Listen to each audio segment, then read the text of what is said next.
Welcome to AB news. Ibrahimpatnam లోయపల్లిలో జరిగిన ఘటనపై వరంగల్ జిల్లా పర్వతగిరి మండలం మూడెత్తుల తండాలో మూడు దేవరాజ్ నాయక్ మాట్లాడుతూ గిరిజనుల ఆరాధ్య దైవం సంత సేవలాల్ మహారాజ్ విగ్రహం ధ్వంసం చేసిన దుండగులపై తక్షణమే చర్యలు తీసుకోవాలని కోరారు. సంత సేవలాల్ మహారాజ్ బంజారాల ఆరాధ్య దైవం, బంజారాలను అవమానించినట్టుగా మేము భావిస్తున్నామని అన్నారు. ఇప్పటికైనా విగ్రహాన్ని ధ్వంసం చేసిన వారిపై చర్యలు తీసుకొని ఎలాంటి చర్యలు పునరావృతం కాకుండా చూడాలని, విగ్రహ పునఃప్రతిష్ఠ చేయాలని కోరారు. నా పేరు మూడు దేవరాజ్ నాయక్, ముడతూరు తండా గ్రామం, పర్వతగిరి మండల్, జిల్లా వరంగల్. పర్వతగిరి మండల్ ప్రెసిడెంట్గా 5 సంవత్సరాలు చేశాను. నేను యూత్ కాంగ్రెస్ వైస్ ప్రెసిడెంట్గా ఇప్పుడు కొనసాగుతూ ఉన్నాను.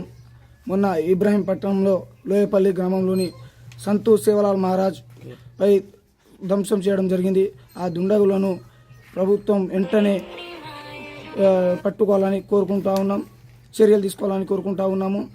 అదేవిధంగా సంతూ సేవలాల్ మహారాజ్ అంటే బంజారా బిడ్డల ఆది దైవం, పెద్ద దేవుడుగా మేము కొలుస్తూ ఉంటాము సంతూ సేవలాల్ గారిని. ఇలాంటి పని ఇంకోసారి చేయకుండా చూడాలని ప్రభుత్వాన్ని కోరుతా ఉన్నాము.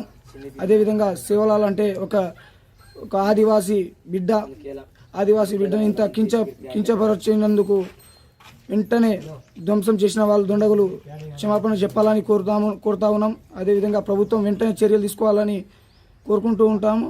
అదేవిధంగా సేవలాల్ మేరమయ్యాడి అంటే మామూలు విషయం కాదు. ఇది బంజారాలోని ఒక వెలుగును నింపినటువంటి దేవుళ్ళు, ఛత్రపతి శివాజీ మహారాజ్తోని కలిసి పోరాడినటువంటి వ్యక్తి సంతూ సేవలాల్ మహారాజ్. వెంటనే చర్యలు తీసుకోవాలని కోరుకుంటున్నాం. విగ్రహం ధ్వంసం చేసిన ప్లేస్లోనే మళ్ళీ సంతూ సేవలాల్ గారి విగ్రహంని తీసుకొచ్చి పునఃస్థాపన చేయాలని కోరుకుంటా ఉన్నాము.